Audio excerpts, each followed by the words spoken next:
Welcome to Fantasy Sports Daily, powered by FantasyGuru.com. Monday through Friday, 12 p.m. Eastern Standard Time, 9 a.m. Pacific. Ray Flowers breaks it all down for you from a fantasy sports perspective.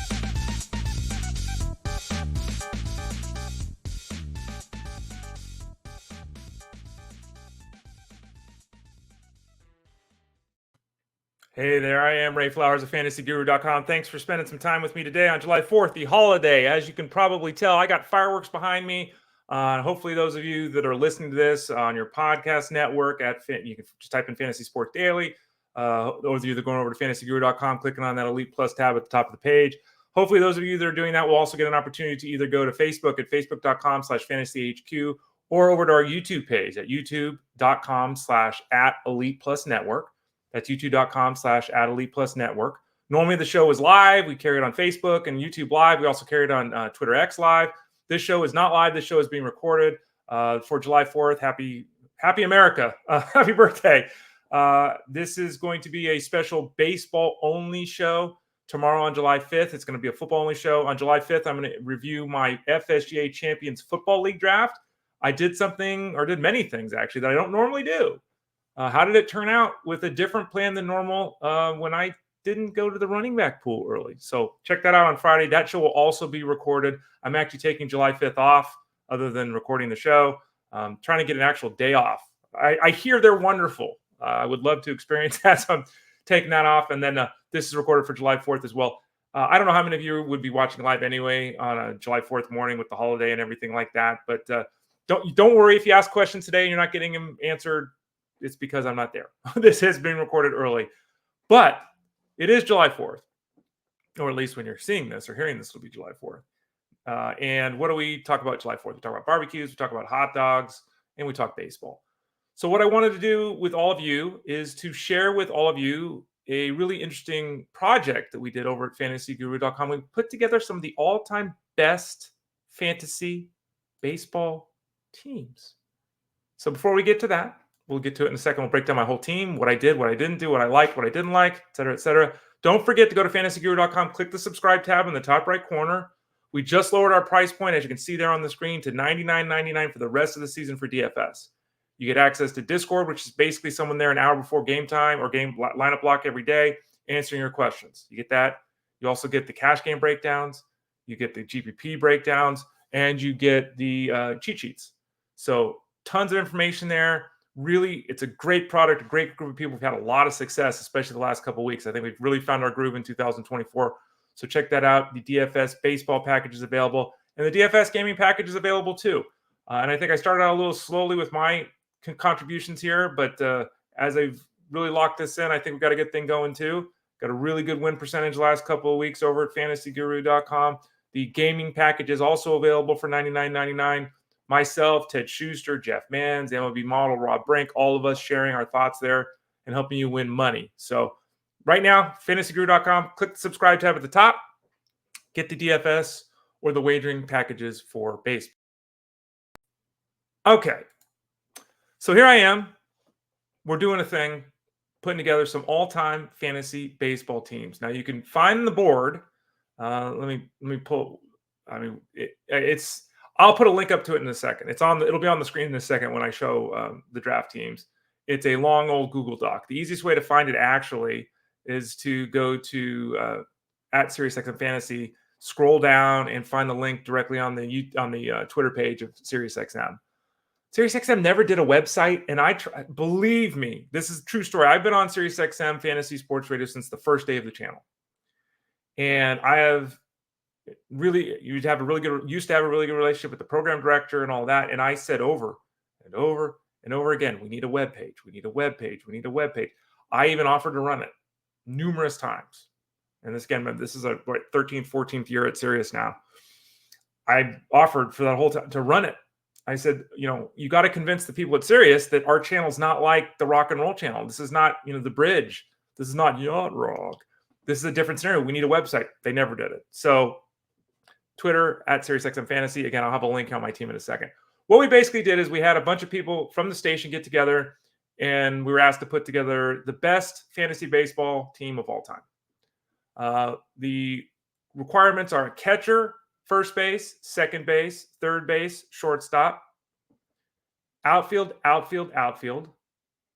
utility. So on offense, catcher, first base, second base, third base, shortstop, 3 outfielders, and a UT spot. On the pitching side of things, 3 SPs, 2 RPs, and a random pitcher spot. So that was the general setup. There are a handful of teams in this league, basically, again, one for every show. Let's see. Do I have this down? I do, but I don't want to. Let's see if I can check out. I didn't want to ruin it by showing it. Well, I'll just throw this up on the screen. No, you can't read it. I'll just go through the teams real quickly. Sorry, it's really hard trying to get the letters big enough, the font big enough so you can actually read it on the screen. Here are the teams, and this is an order of draft picks, and it was a snake draft. Howard Bender and Jim Bowden, Justin Fensterman and myself, Real Talk Raf, Josh Hayes and Anthony Anano. The Guru, John Hansen, had a team. Steve Phillips, the former general manager, Tyler Kepner, Jeff Erickson, Nick Whalen, Chris Meany, Dave Martinez, Jason Mezrahi, Tony Cutillo, and Dave Glocknecker, Dr. Roto, Lou Blassie, and Justin Van Zuden. So we had the second pick in this draft. How do we define it? Again, catcher, first base, second base, third base, shortstop, outfield, UT, 3 SP, 2 RP, and a P. The problem we ran into, and Justin and I talked about this because we would be making our picks on air on the Elite Sports Game Time show. For those of you wondering where it's been the last couple of days, that show is now over. The Elite Sports Game Time show from 8 to 10, Monday through Thursday, is now done.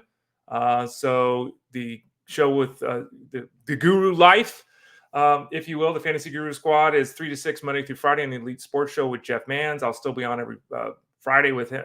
Every Wednesday with him. I'll still be doing this show Monday through Friday. We did move it back an hour this week, 12 p.m. Eastern Standard Time, 9 a.m. Pacific Time. That'll be the time moving forward. So I'll be doing this 5 days a week. I'll be on with Jeff on Wednesdays. The show with Jeff is on Monday through Friday, 3 to 6 Eastern. We'll see about rekindling the Game Time show. It was kind of a fill-in at that weird time of year where there's not enough sports to really – we'll see. We're working on things behind the scenes. But we were told to put these teams together. It's a snake draft. I gave you the positions. It's a 5x5 setup. So the traditional 5x5 average, home runs, RBIs, runs scored, stolen bases, wins, ERA, whip, strikeouts, and saves. So the very traditional 5x5 setup. The problem we ran into, that Justin and I, getting back to what I was saying, we're talking about on the show, is we did not receive any direction on how to do this. Is it the best season of their career? Is it the best 3 seasons of their career? Is it the best 5 seasons of their career? Is it the best 5-year stretch of their career? Is it the best 10-year stretch of their career? Was totally left open. If I had set it up, I would have defined it. You know me, I would have defined it very clearly and said, this is exactly what we're doing. So everyone would be on the same page.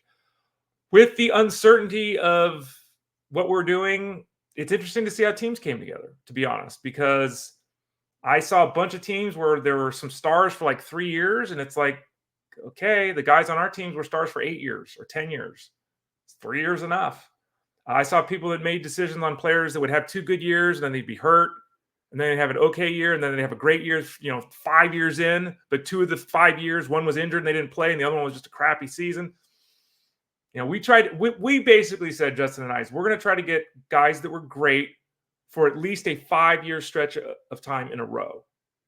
Hopefully they were better than that, and hopefully they were good for longer than that, but at least 5 years of banging work. And if one of those years was a player playing 17 games because they tore their ACL, we weren't taking them. We wanted at least 5 years in a row. And again, not 3 years, 1 year, 1 year, 5 in a row as our baseline. Other teams obviously didn't handle that because there were players drafted that hadn't even played 5 years in the big leagues, which to me, I don't know how you have an all-time fantasy player if they haven't even played 5 years in the big leagues, like Bobby Witt was drafted here. I love Bobby Witt. He's a superstar. He hasn't played 5 years. How is he an all-time great? Ronald Acuna was drafted. He had one of the best, if not, according to some player raters, the best fantasy season of all time last year. He's hurt all the time. This is the second year. This is the second time in his career he's basically missed a season, a half a season. He's not playing. He's not doing this consistently. Last year was not full. 2 years ago wasn't full on Ronald Acuna. I don't know. To me, that's not the way. It's not the way we defined it. If you're talking again of a peak elite season, if you're talking what could be, we drafted what is, and we were looking for that 5-year period of time. And again, it was not defined. So what did Justin and I do? We had the second pick in this draft, and we had a discussion. We had many discussions because Justin and I didn't necessarily always agree on these about how to put who to take. Let's be honest about this. Bender and Bowden took number 1 overall, the first pick. In my opinion, arguably the greatest baseball player of all time. It's Shohei Ohtani. Is he the greatest fantasy player of all time? Should he be in the number 1 pick in the all-time fantasy baseball draft for SiriusXM? 100% no. 100% no. That was a bad pick in my opinion. But Ray, let's be clear what I just said. The ability to be an all-star pitcher and an all-star hitter has rarely happened in the history of this game, if ever. And it's never happened at the same time. Babe Ruth did it, right? He was a great pitcher. He set World Series records as a pitcher, but then he became a hitter. He wasn't doing both at an elite level at the same time. Ohtani has done that. But he's played a handful of years, and he's pitched even less than that because of the injuries he's dealt with. So we were very happy because at the second pick after that first pick was made, we knew we would get our guy. The problem is we had 2 guys. And Justin mentioned this a lot. I to be honest with you, I didn't even think about it when we were making. Justin really focused on it, so I guess he was afraid a lot of you would be focusing on it. PEDs, who did what when? I have no idea who did what when. You don't know. Sorry, you don't. You think you do. You don't. All these guys. Barry Bonds never failed a drug test administered by Major League Baseball. Game of Shadows, nothing. I'm not saying he didn't do things, but he never failed a test. So what's the level of proof? Did David Ortiz fail a test or not? Well, officially he didn't, but unofficially he did. Mitchell report. I'm not playing that game. I'm playing the game of what happened. Guys cheat. Guys still cheat. Whether it's a garbage can, whether it's sticky stuff attack for the pitchers, guys cheat. I'll leave that up to someone else to determine Hall of Fame and all that kind of stuff. This is all-time fantasy baseball team. We're talking numbers and production. So to me, I didn't even factor in PED. It didn't make a difference, flipping difference in the world to me. Another decision we made, and again, this was not defined, but another decision we made was to go with the actual raw data, the numbers that were actually produced. And what by that I mean, Home Run Baker was the best power hitter in baseball during the peak of his career. He also, I think, had a career high like 11 or 13 home runs. I mean, his OPS was huge. Ty Cobb's OPS plus was huge. Both Baker and the guys are like 175, 80, 90, like tremendous. If they did that today, they'd be hitting 50 home runs, but they were hitting 7 to 11 home runs. So we played the numbers game. We did not factor in the era. And you'll see that play out with who we chose. And because we weren't told to factor in the era, and because I don't think anyone else was really doing it, I love our team. And I think people may have missed the boat. Again, they didn't miss the boat because I think they defined it differently. But if we're looking for a 5-year period of time where you were the best, hopefully longer, when we're looking just at the numbers, and we don't care if it's 1909 or 1959 or 2009, we're just doing that. So we had the debate between Barry Bonds and Babe Ruth. Barry Bonds, I think you can make the case very strongly, is the greatest fantasy baseball player ever. So why did we end up taking Babe Ruth? Here's why we took Babe Ruth. 1, because it's fun to take Babe Ruth. 2, because as I noted, Babe Ruth actually pitched. And as great as Barry Bonds was, he never pitched, right? Babe Ruth has thrown twice as many innings as Shohei Ohtani at the big league level. It's not 3 times as many victories, but it's more than double the amount of victories for Babe Ruth. If we're counting the postseason, which we're not, but if we are, again, he's setting World Series records as a pitcher when he was young. Babe Ruth was not the best pitcher in baseball, but he's one of the better pitchers in baseball. And he almost won 100 games as a pitcher. Let me pull this up as we're talking here before I misspeak, because you know how I can do this sometimes. Things go in my mind. I know I'm right, but I don't know I'm right. I need to verify it. Let's see if I can find Babe Ruth's pitching record real quickly as we're talking here. His hitting records are pretty good. Postseason pitching. Here we go. Yeah, he won 94 games. Babe Ruth won 94 games. He threw 1,220 innings. I don't think Ohtani's at 500 innings. It's right around there, something like that.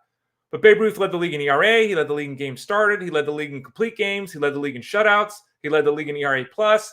In 1916, he threw 323 innings and gave up 0 home runs.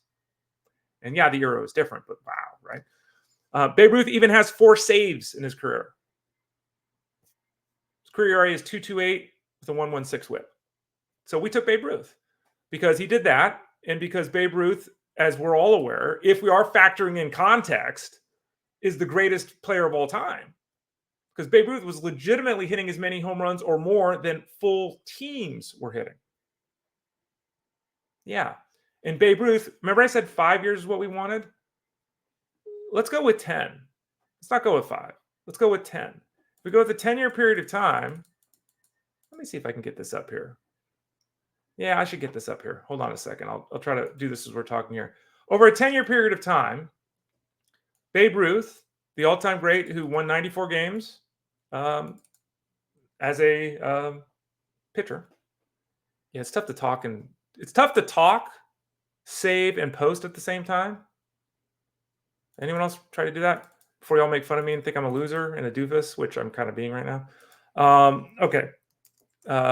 He, for a period of time of 13 straight years, 1920 to 1932, hit 356 with 46 home runs, 138 RBIs, 137 runs, and 8 steals. 13 straight years, he went 350, 45, 135, 135 as a freaking average. So he was Luis Arias, Pete Alonso, Matt Olson, and Austin Riley as one guy. 350, 45, 135, 135 over a 13-year period of time. Pretty good. Yeah, not bad. So it's a snake graph. So it goes through. And don't worry, I'll show my team. We've got some really fancy graphics. I think Shannon Blunt did that over at fantasyguru.com. I'm not positive about that. If there's someone else at SiriusXM, I apologize for taking your thunder. I think it was probably Shannon. Did some really nice graphic work. So we'll get a chance to hopefully throw that up on the board coming up soon. But we were able to do a thought process here because we had a long time waiting to see when these things are going to pop. And it comes down to, do we go another outfielder? Because we only have to start 3 outfielders, and that's something to think about, right? We only had 3 outfielders we had to start, so how aggressive do we want to get? With taking out, do we want to take 2 outfielders in the first 2 rounds? Is that the smartest move in the world? Maybe not. But hey, when you're putting this team together and you're sitting there and you're looking at it and you're saying to yourself, yeah, well, guess what? We can get Ken Griffey Jr., the kid, in the second round. We took Ken Griffey Jr. in the second round. And that gives us a player who, as we're talking about here, being holistic and looking at the greatness of a player of a 10-year period of time with him, not even 5 years. Again, 10 years. Our goal was 5. 13 for Ruth. Now we're talking a decade for Ken Griffey. He averaged 299, 40, 113, 100. Oh, and he stole 14 bases.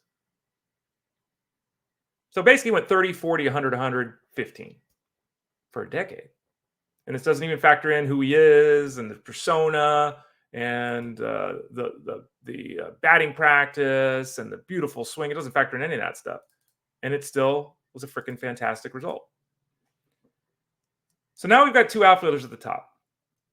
And we were thinking to ourselves, what do we do? Do we do something where, we're taking pitching? Do we slow play pitching? Is that an option for us? So we're thinking about it. We're looking at it, and we're saying to ourselves, you know what? Maybe we don't take pitching. Maybe we push this off a little bit. So there's names coming off the board: Walter Johnson, Josh Gibson. And again, I'll show everyone's teams here at the second. I'm just trying to build up some suspense. I don't know if this is the right way to do it. Maybe I should just show the whole team at the start. I'm not doing that. What the hell? Let's just do it. It's too much of my face on the screen. Here we go. Let's go to our team. As you can see that on the screen, we take Jeff Bagwell. And you might say to yourself, Jeff Bagwell, who, by the way, I'm wearing a Jeff Bagwell jersey right now for those of you who can see me. My batting practice jersey, number 5. You might say to yourself, Jeff Bagwell, eh. And hey, again, Jeff Bagwell, eh? Okay, yeah. How about this? His decade, 94 to 2003. His decade. And again, I'm not even talking about MVP awards or All-Star games. I'm just talking straight numbers, remember? His decade was better than Ken Griffey Jr. It was 3 less home runs per season on average, but it was more RBIs, more runs scored, more steals, and a better batting average. For a decade of time, 94 to 2003, Jeff Bagwell went 302, 37, 116, 116, 17. Yeah, remember, Jeff Bagwell ran. Jeff Bagwell had multiple 30-30 seasons as a first baseman, which is a huge advantage. And this is something that we did throughout the team, is we continued to try to create scenarios where we had players that stole bases and not, we didn't have to grab Vince Coleman, right? Or Ricky Henderson, which we'd love to grab. We didn't have to grab one of those guys. We were trying to do the old, let's get it through as we go kind of thing, right? Which I think is the right way to do this. And so we had 14 steals. We had 8 from Ruth. We had 14 from Griffey. And we have 17 here for Jeff Bagwell. So then we're saying to ourselves, okay, what direction do we go now? We got first base handled. We got a couple outfield spots. What do we do next? Well, what we decided to do next was pick a really good player who, by the way, when you talk about picking a good player, by the way, posted a line that, guess what? Pretty damn similar to Ruth and Bagwell.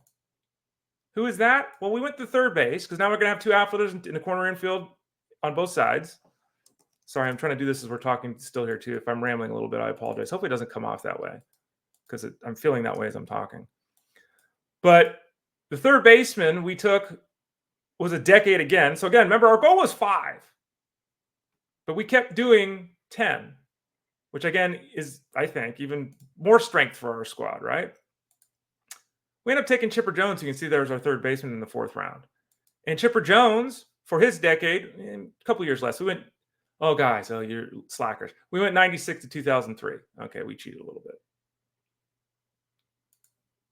On that grouping, Chipper Jones had the best batting average of the 3 at 313, the fewest home runs at 32.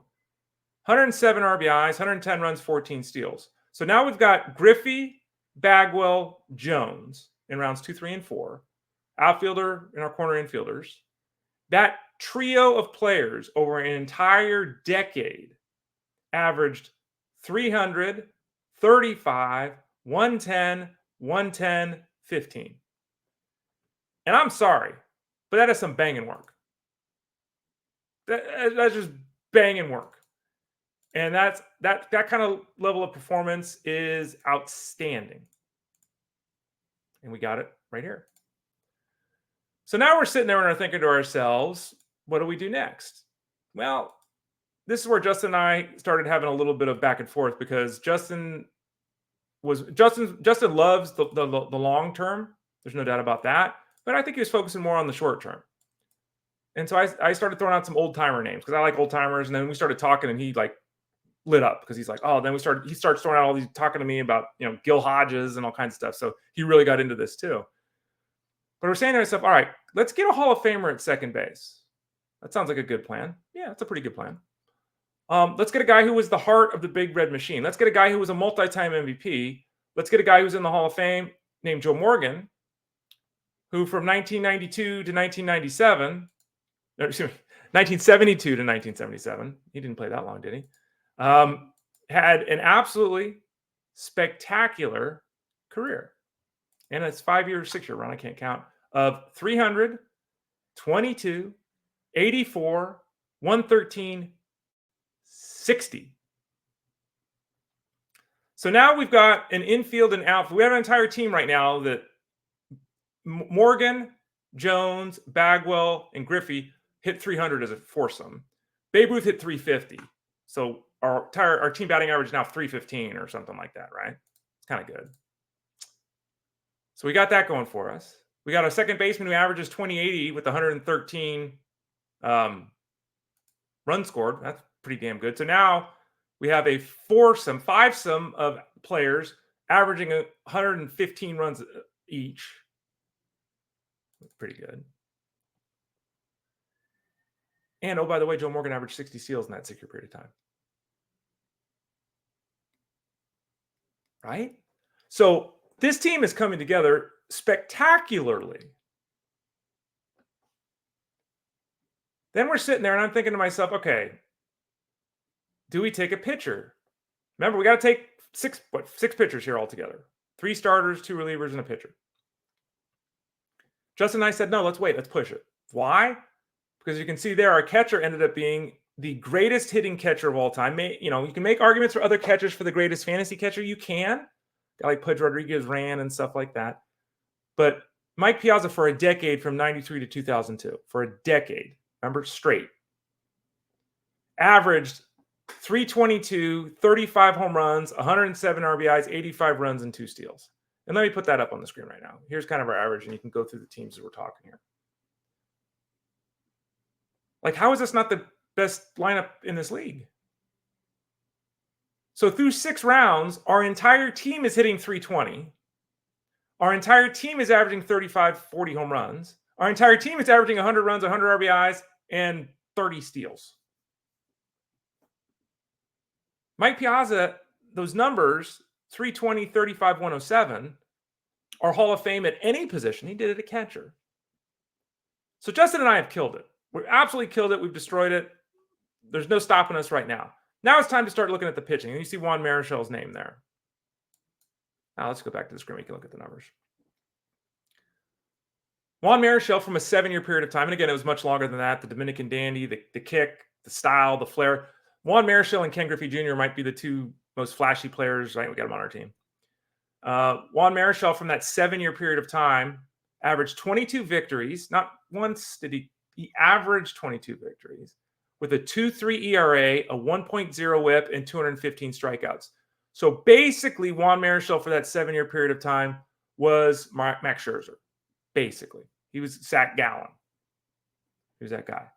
Note that last number, 289 innings pitched. And that's a big one that we'll return to over and over again with our pitching staff. Juan Marichal averaged 289 innings. So when you have a whip of 2.3 in an ERA, a whip of 1 in an ERA of 2.3, and you're doing it over 289 innings, pitchers today, Gallen, Scherzer, yeah, they can hit 200 innings. But most of these guys, if they throw 189 innings, it's a win and they walk it off. Marichal was averaging 289 innings. So a massive impact / advantage for us, even if you're talking, Pedro Martinez, who had more strikeouts on an average, right? Pedro Martinez wasn't throwing 290. He had this whip in ERA, and he was throwing 210 innings. We're at 289. The next pick, we went even further on this. And we said, you know what? Give us Ed Walsh. And you may not even know who Ed Walsh is. And I'm not going to sit here and say if you don't know who Ed Walsh is, you're not a baseball fan. Because I think I brought him up to Justin, and Justin was like, who the hell is this guy? And Justin's a baseball fan. Ed Walsh played from 1904 to 1917. Another requirement I should have mentioned, it has to be the modern day. So it's 1900 on, or maybe it's 1901 was the number for us for this draft. So you couldn't be taking guys in the 1800s. Ed Walsh was from 1904 to 1917. And he had seasons of 420. These are innings pitched. 422, 464, 230, 369, 368, 393. So in the period of time we're talking about here, and we took all those years, 2007 to 2000, 1907 to 1912. Geez, I'm sorry, this is so old. 1907 to 1912, he averaged 25 victories, which no one gets. Who's the last guy to win 25 games? Is it Bob Welsh when he won 27 games for the A's? Is that the last guy to get 25 victories? Might be. He averaged 25 victories over those 6 years with a 1.69 ERA and a 0.97 WHIP. So he was Greg Maddux with the ratios. He was an all-time great with the victories. He had 228 strikeouts a season, so he was Dylan Cease with the strikeouts, Max Scherzer with the strikeouts, and he pitched on average 375 innings. He was Greg Maddux in the ratios while basically doubling him in innings pitched. And think about that. No matter who these great pitchers are, And yes, we're losing some strikeouts here. We're still talking about taking guys with 200 plus strikeouts a season, so don't feel bad for us here. But we're talking about 289 innings on average. We're talking about 375 innings. Ed Walsh is 2 stars. Ed Walsh at 1.7 and 0.97. Is Garrett Cole and Max Scherzer? Is Garrett Cole and Spencer Strider? Is Zach Gallen and Spencer Strider? Take any of the top 2 aces in baseball. They don't have better ratios than that, and they're throwing 375 innings.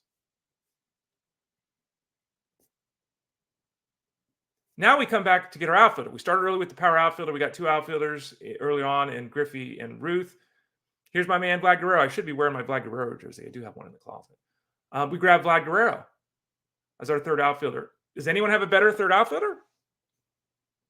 And again, the numbers here are eerily similar. And if you look at them here, Griffey, Bagwell, Jones, Guerrero, and you can throw Piazza in if you take the steals out. These guys are all the same guy. And you see there with Vlad, his batting average is the best of the group. 327, 35 home runs, 114 RBIs, 100 runs, 16 steals. So again, we have this entire group of players on offense who are hitting 320 plus. We've got an entire group of offense that are averaging at least, I'd have to figure it out, 25 steals a person. They're averaging 35 home runs, 110 RBIs, 110 runs. And I think I'm undershooting that because Babe Ruth's numbers are so massive at the top. That's our whole team. So our team is basically averaging 35-25 while hitting 325. If anyone does that one season, they're spectacular. That's the average of our entire team. And in the case of Vlad, you can see it there, 1998 to 2007. Again, an entire decade. Not 1 year, 3 year, 5, 10 years. I've gone 30-15 while hitting almost 330. So this team is just coming together spectacular. Now we go to a modern day play. We don't have any guys currently playing. We grabbed Trey Turner. And this one, Justin argued with. I finally got my way. You have to do per 62, 162 in terms of games played for Trey Turner because of the fact that we had COVID and it was 60 games in 2020. So it's not fair to say, well, you only ever, because he only played 60 games. He played the games. There weren't no games to play. So we took a per 162 average for him. And remember, this is the last 6 years. And remember that Trey Turner is a first-round draft pick in fantasy. First-round draft pick in fantasy, right? Multiple years during this stretch. And in that 6-year period of time, his average effort has been 25-35. That's pretty good. While hitting 294 with 85 RBIs and 112 runs scored. That's banging, man. It's banging. Now we got our group confidently at 25 steals apiece. Now we confidently have an entire offense that's averaging 30-25 and hitting 320. Let's go back to the old days. The old Rube Waddell, another one of my, let's go for the old school. And Rube Waddell is fascinating. Our producer, Josh Wagner, on the show was talking about, there's a great podcast about Rube Waddell. Rube was not a very intelligent fella. And his antics are well documented. He was an oddball that had some screws loose, but he could pitch. When he was on the mound, there was sometimes a problem getting him there, but he could pitch. And if you look at his 6-year period of time, the greatness of his 6 years from 02 to 07 in the 1900s, averaged 22 victories, a 1.97 ERA, a 1.06 WHIP. So again, superstar, right? Spencer Strider, superstar. 263 strikeouts, Spencer Strider. Oh, and by the way, 312 innings pitched. So our ratios are as good. Our ratios are better than anyone in this league. I think our victory totals are at least as good as anyone in this league. Our innings pitch marks, I believe, are better than anyone in this league. We might give up some strikeouts, but again, our top 4 pitchers for periods of time of at least 6 years plus all average 210 strikeouts. So, are we getting the 380, Randy Johnson or Nolan Ryan? No, but. So then we go with our pitcher slots. We determined, Justin and I, that we're going to get relievers, but we're going to wait on the relievers because there's a lot of relievers that were really good.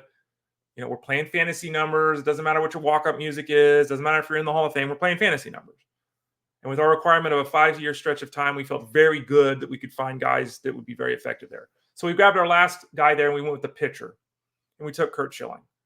And Kurt Schilling, you can see there for an 11-year period of time. And we expanded this out. I could have cut this down and the numbers would have looked much better, but I wanted to show its length of success, right?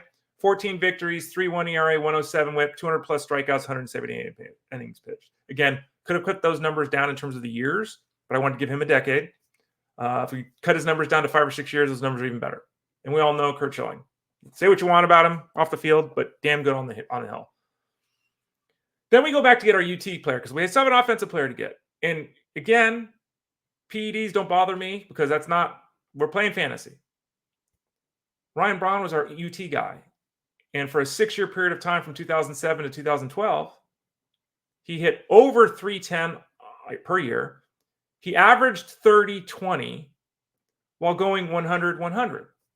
So again, I didn't figure this out and it would take too much time. But, bottom line is, our offense is hitting 320, averaging 30-25.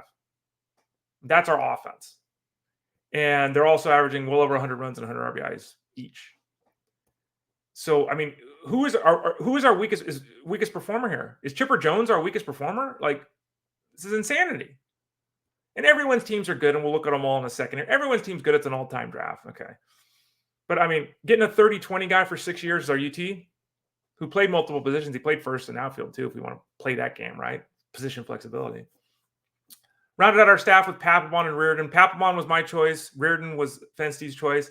As you can see there with Papelbon, he had a 9-year period of time where every year but one, he had 30 saves. The 1 year he didn't, he had 29 saves. So basically for a 9-year period of time, he averaged well above 30 saves a season, but with a whip of 1, he already had 2.3. Jeff Reardon over an 8-year period of time averaged 34 saves a season. So there you go. Our 2 closers that we waited on for our last 2 picks take their best 6-year, 7-year, 8-year run, and they're averaging 35 saves with a 1.1 whip and a 2.9 ERA. So we felt very good about that. So let's go back to our team. So there's our team with the fancy graphic. Piazza, Bagwell, Morgan, Trey Turner, Chipper Jones, Babe Ruth, Ken Griffey Jr., Vlad Guerrero Jr., and Ryan Braun. And then on the hill, Juan Marichal, Ed Walsh, Rube Waddell, Jonathan Papelbon, Jeff Reardon, and Kurt Schilling. So we loved our team, and I wanted to share the team with everyone here. Sorry, it took me a little while to kind of find my groove and to meander to get the data up so you could see the numbers. I had a different, here's behind the scenes what happened. I had a different PDF I wanted to share, and then I realized when I was looking on Twitter that there are these beautiful graphics from SiriusXM, so let's use that. So I didn't transition everything over on my pre-show PDF to the good one. So that's why I didn't have the data that you can see here, the one with all the numbers and everything like that. And for those of you that are listening, if you go to youtube.com/@ElitePlusNetwork, you can find this show and it'll have all the data on the screen. So I know it's kind of tough for me to say sometimes, oh, Vlad went 327, 35, 114. You can actually go and look at the numbers there. You can pause it and stare at them all day if you want to. And you're missing the fancy graphics, if you will, with everyone's teams. So there's our team. What do you think? Would you, if you were doing this, care about PEDs? Would you, if doing this, followed the same plan we're following with the pitching? Because again, we could have taken a whole different type of pitching staff. And I am not here saying that if Rube Waddell was pitching, not in 1907, but in 2007, he'd be successful. I'm not saying that at all. I'm talking, as I said at the start, we're drafting guys based upon their production. We're not era adjusting any of this. Could Babe Ruth hit 350 with 46 home runs a year right now? Doesn't matter. He did it, right? So would you have done your pitching different? I think we handled the pitching masterfully, personally. Because again, we're matching everyone's in ratios and keeping up in the strikeouts, but we're getting 100 extra innings on everybody. Everyone else is taking these pitchers that are averaging 220 innings. So I think it came together great. What do you think? Let me know on Twitter X @TheRayFlowers. Hit me up in Discord over at the site. I'd love to hear your thoughts. Now let's go through the other teams real quickly here. We don't have all the teams. For some reason, they didn't put up all the teams. I don't know why that happened, but they're not all up there over at SiriusXM. We'll review the teams that did. As I noted there, the Fantasy Alarms, Bender and Bowden, put together a team with stupendous players, but not the way I would have done it. I don't think that Bobby Witt qualifies. I don't think that Ronald Acuna qualifies. And I don't think Aaron Judge qualifies. He's had 3 spectacular seasons in like an 8-year career, and they've been separated by injuries and COVID. Personally, I don't think they qualify. You might think differently. You might say, well, I'm going for the best fantasy performers and Aaron Judge when he's healthy. Not how I would have done it. It's obviously the theme of their team, so that's how they chose to do it. So I give them credit for the consistency. It's just, again, not how I would put a team together. There's our team. Let's go and look at the RotoWire Fantasy Sports Today show. Erickson and Wallen, Josh Gibson. And here's the thing, too. Because we played the game of production, I'm not saying that Negro League players' stats shouldn't count. I'm not saying that this was a bad pick. Josh Gibson, by all objective measures, his stats are spectacular. The people that saw him play, spectacular. People said he was the African-American Babe Ruth. And you look at his numbers here, and he has gained in the last month or whatever it was when the Negro Leagues were accepted, all their stats officially. He's become the leader for various stats. But the problem I have is looking at his track record. He played 598 games in his career officially. Now, I obviously played way more than that. But the official record is under 600 games played. That's 4 seasons. His whole career is 4 seasons. He never officially played 70 games in a season. I mean, he hit 20 home runs in 1937 in 39 games. In 39 games, he drove in 73 runs. And oh, by the way, he hit 417. I mean, by the way, his OPS that year was 1474. I mean, these are insane numbers. In my opinion, this is a bad pick. He had 1 season of 75 RBIs. He never hit 21 home runs. He never played 70 games. Piazza's numbers destroy him. You would say, Ray, his batting average. Okay, he's hitting 370, which is great. He's hitting 370 in 50 games. Is that more important to your fantasy squad than 140 games of Piazza hitting 322? I don't think it is. So if you defined it differently than we did, great pick. If you define it the way I think the spirit of the event was, Gibson's not one of the all-time greats for fantasy. He's just not. Different argument, all-time great. Different argument, stats. Fantasy perspective, I just don't see how he measures up to a guy like Mike Piazza. The Win Daily team with Mizrahi, Coutillo, and Glockenecker. And again, everyone defines this differently, but taking Pete Rose in the first round of this draft, to me, is terrible. It's a terrible pick. Why? I mean, he's not Luis Ariz, but isn't he kind of Luis Ariz? I mean, really? I mean, he qualified. He played everywhere. And this is the amazing part of him. He's making MVP. He's making all-star teams as a first baseman, as a second baseman, as an outfielder. His flexibility is fantastic. His durability is stupendous. His numbers probably never get broken. That hit total of 42, 42, 56 probably never gets broken. He's the all-time leader in hits, games played, at-bats, and plate appearances. And probably, I think there's a very good chance those records will stand for the history of baseball. Okay? All-time leader in those stats. Best home run season was 16. Best steal season was 20. In the 16 home run and 20 steal season were separated by a decade. So, and let's take his best run here. We'll just pop it out when I see all the, okay. So from 65 to 79, which again, this is 15 years, which is a huge, we're looking for 5, normally sitting in that 8 to 10. This is 15. Over that period of time, he had 316. Fantastic. 10 home runs, 63 RBIs, 105 runs, 9 steals. As a first-round pick in fantasy, he just doesn't measure up. Doesn't run, doesn't have the power. So, Pujols, fantastic pick.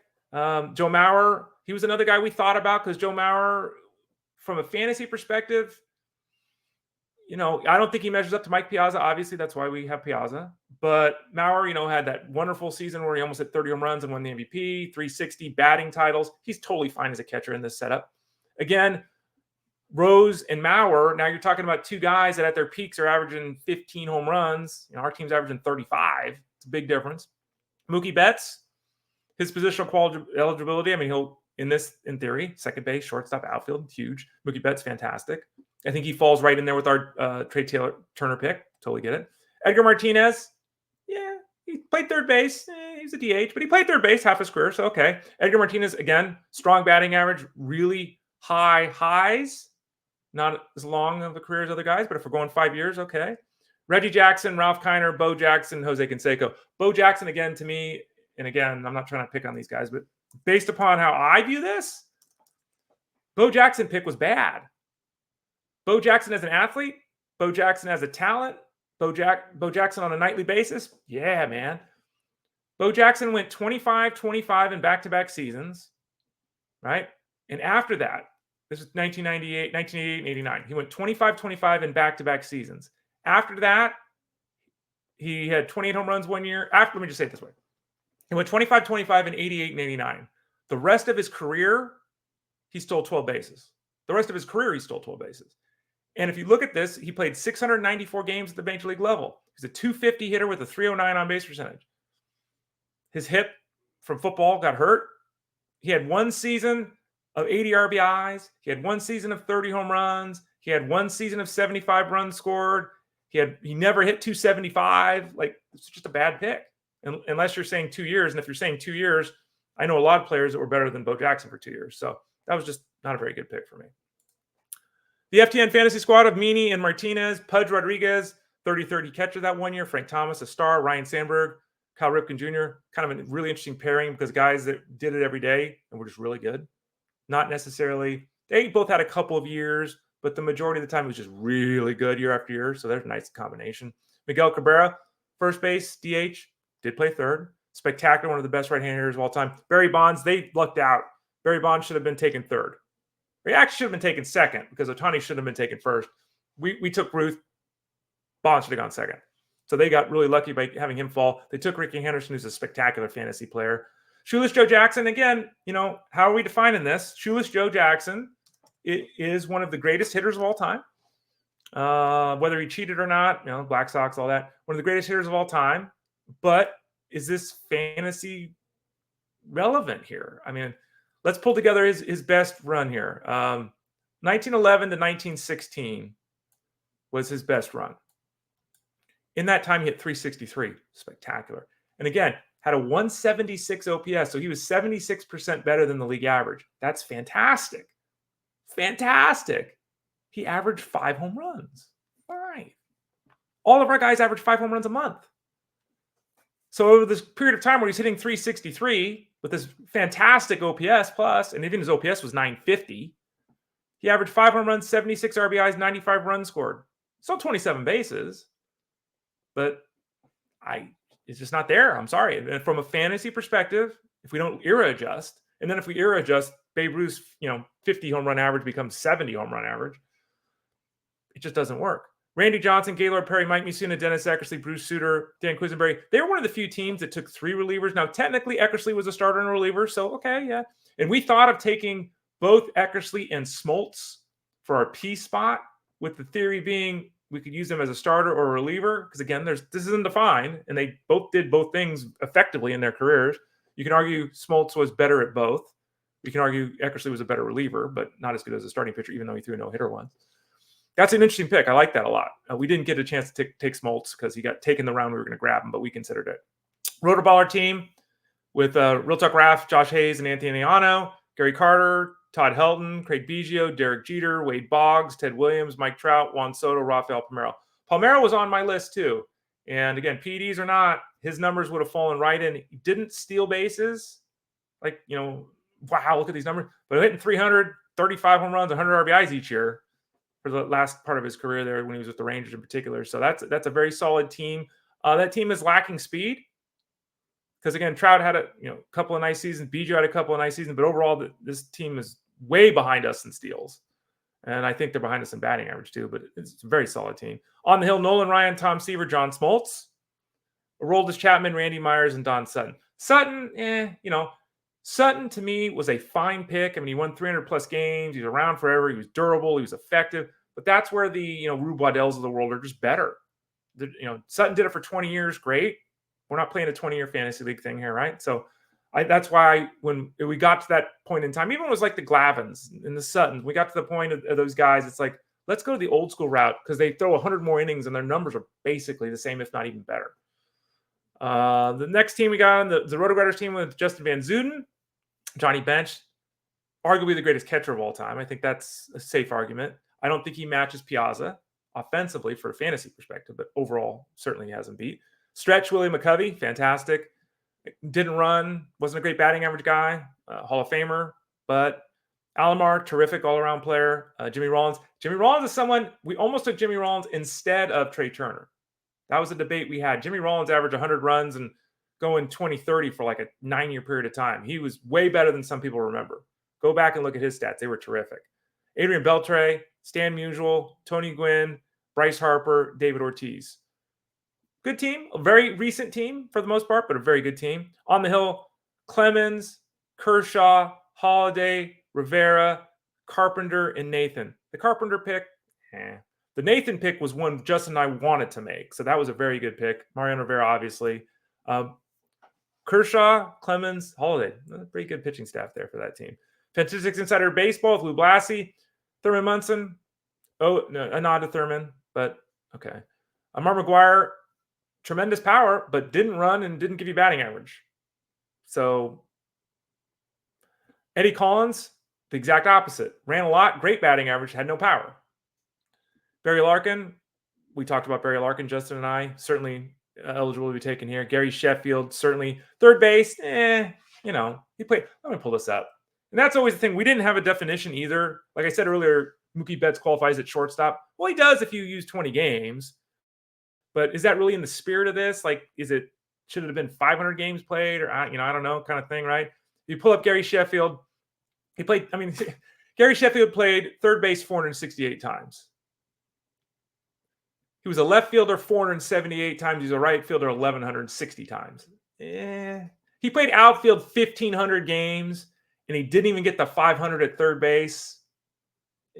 I don't really like that. That's just me, but I don't like that. Mantle, Mel Ott, Lou Brock.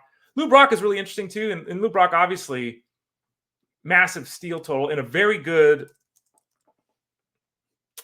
a solid offensive performer. The problem for Lou Brock that I see isn't that he's running, because he's running like mad here. Let's do a quick little search here. His first 50 steal season. We'll take his first season of 50 steals in 1965 and his last season of 50 steals in 1976. So a 12-year period of time. Hit 299, terrific. Averaging 65 steals, which is fantastic. 99 runs, banging. 9 home runs, 56 RBIs. Pedro Martinez, Greg Maddux, Jacob deGrom. Does deGrom qualify for you? Does he not? Is there enough of a career here? Craig Kimbrell, Josh Hader, Johan Santana. So Fantastic Insider went all, the old man on this pitching staff is what? Johan Santana, maybe it's Pedro Martinez or Greg Maddux, but all recent stuff. A whole group of bangers there, of course. Fantasy House Calls, Dr. Roto, Carlton Fisk, fine. Harmon Killebrew, fine. Roger Hornsby, great pick. We were going to take Roger Hornsby in the second round. Great pick. Alan Trammell, fine. Eddie Matthews, fine. This is a lot of fine to me. Nothing's wrong with this at all. But all, that group of players, Eddie Matthews, this whole infield. The whole infield is going to average combined, 14 steals a year? They don't run at all.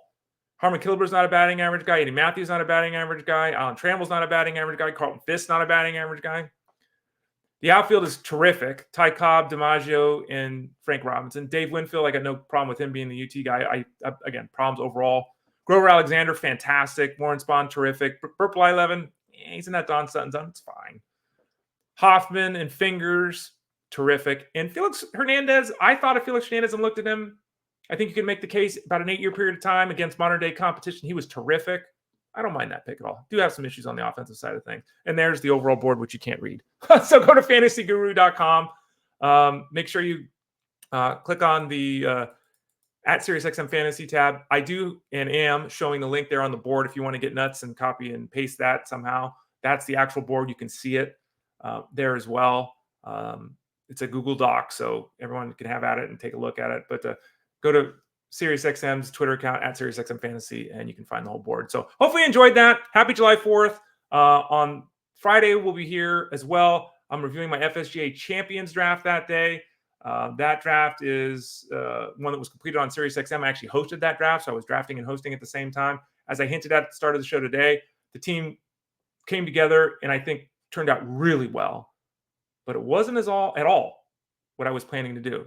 So check that show out tomorrow as well. We'll be back live on Monday. Remember, 12 o'clock Eastern time here on Fantasy Sports Daily, 9 a.m. Pacific time, 12 Eastern, 9 Pacific, every day, Monday through Friday. Tyler Beaker's on with us on Thursdays. I don't know why I started in the middle. Armando Marsaul is on with us Wednesdays. Tyler Beaker's on Thursdays. Russell Clay is on Fridays talking football. We'll be back at it next week, rocking and rolling. All the shows are live. Thanks for watching today. Enjoy your 4th. Enjoy the tape show again tomorrow. We'll be back live on Monday here on Fantasy Sports Daily, powered by fantasyguru.com. Take care.